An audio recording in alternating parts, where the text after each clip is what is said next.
Hello friends! In this video, I will be briefing about one of the important therapeutic modalities in psychiatry, electroconvulsive therapy. This was first introduced by Binney and Ugo Carletti in April 1938. Electroconvulsive therapy is the artificial induction of a grand mal seizure through the application of electrical current to the brain.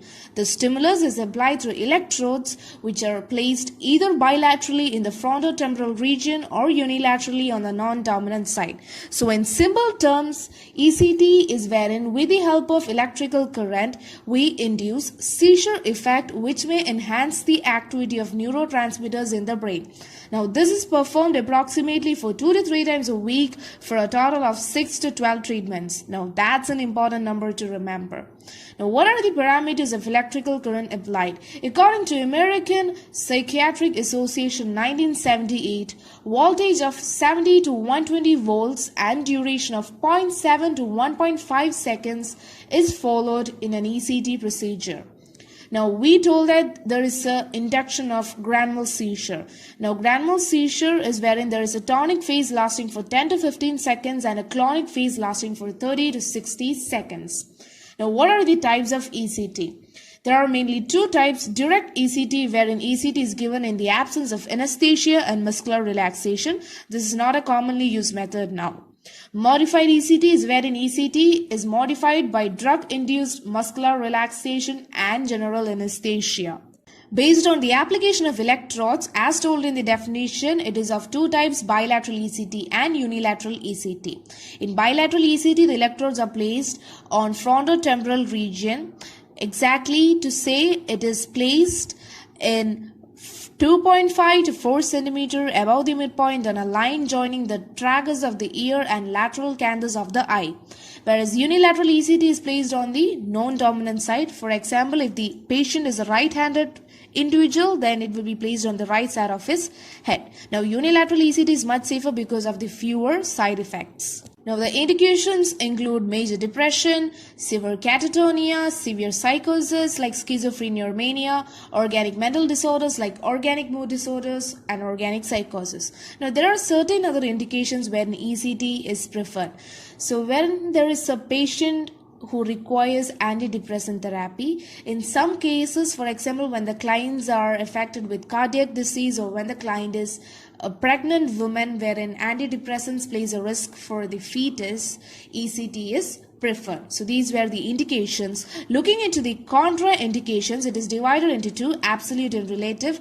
Absolutely when there is a case of increased intracranial pressure, and relative when there is cerebral aneurysm, cerebral hemorrhage, brain tumors, etc.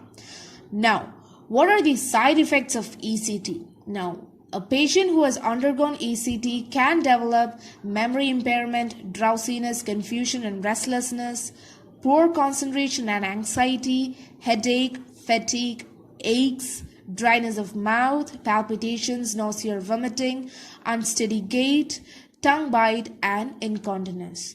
Now, what is the role of a nurse in ECT? Now, basically, the role of nurse is divided into three: pre-treatment evaluation, intra-procedure care, and post-procedure care. In pre-treatment evaluation, a detailed medical and psychiatric history, including history of allergies and an informed consent, should be taken. We have to assess vital signs before, during, and after the procedure along with MSC. And the patient should be kept nil per oral for 4 to 6 hours prior to ECT. Withhold night doses of drugs, for example, that can increase seizure threshold like diazepam, barbiturates, anticonvulsants, and oral medications in morning. Head shampooing in the morning because oil causes impedance of passage of electricity to brain. And all kinds of jewelry, processes, tight clothing, dentures, contact lens, metallic objects should be removed from the patient's body. And as a nurse, we have to ensure that the bladder and bowel of the patient is emptied just before ECT, and an administration of 0.6 milligram atropine intramuscular or subcutaneous 30 minutes before ECT or IV just before ECT. Why? Because it helps in decreasing secretions and counter-react any vagal stimulations during the procedure. During the intra-procedure care, wherein it is in the procedure, we have to place the patient comfortably in the ECT table in a supine position, and we have to stay with the patient to allay anxiety and fear. There is an administration of anesthetic agent, which is thiopental sodium, 3 to 5 milligram per kg per body weight, and muscle relaxant of succinylcholine, which is of 1 milligram per kg per body weight, is administered. Now, succinylcholine is given basically to paralyze the muscles during the seizure and prevent injury. And mouth gag should be inserted to prevent possible tongue bite. Monitor voltage, intensity and duration of the electrical stimulus given. Monitor seizure activity using cuff method. 100% oxygen should be provided, and during seizure monitor vital signs, ECG, oxygen saturation, EEG for any changes. Record the findings and medicines given in the patient's chart.